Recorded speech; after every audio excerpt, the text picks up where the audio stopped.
এই তুই কি পড়ছিস না অন্যদিকে তাকিয়ে আছিস? বই নিয়ে তো কি পড়ছিস? হিস্ট্রি।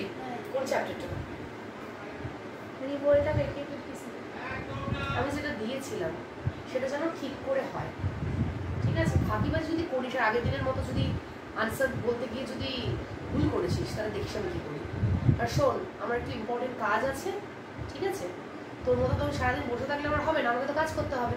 তো আমার কাজ আছে, ঠিক আছে? রাতে রুটি করতে হবে, তরকারি করতে হবে, তো আমার একটু সময় লাগবে। আমি কিন্তু এসে পড়াটা ধরবো, তুই কিন্তু বইয়ের দিকে তাকিয়ে থাকবি না আর অন্য জগতে থাকবি না, বলে দিলাম। আর মোবাইলে হাত দেওয়ার চেষ্টা করবি না, খুব খারাপ হয়ে যাবে কিন্তু। ঠিক করে পড়, বুঝেছিস?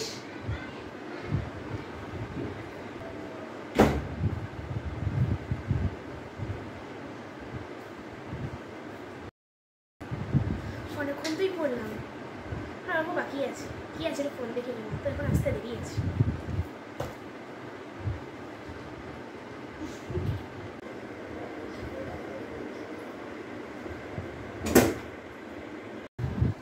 তুই মোবাইল দেখছিস? কি রে? আর পড়েছিলাম তো। পড়ছিলি মানে? আমি ঢুকলাম এতক্ষণ পরে, আমি দেখছি তুই মোবাইল দেখছিস। আরে আমি এতক্ষণ পড়েছিলাম, সবে ধরে নিলাম ফোনটা, বিশ্বাস করো।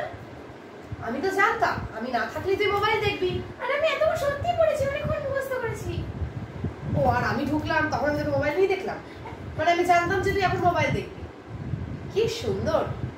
কাকে ঠকাচ্ছিস তুই এভাবে? বল। তো পড়েছিলাম। তোর আজকে রাতের খাওয়া বন্ধ, তোর পড়াশোনাও বন্ধ, কাল থেকে সব বন্ধ। তোকে আমি আর কিচ্ছু বলবো না। যতই পড়ি মা দেখতেই পায় না। তো এতক্ষণ তো পড়লাম, একটু ফোন নিয়ে বসলেই মা সবসময় এরকম করে, তার ভালোই লাগে না।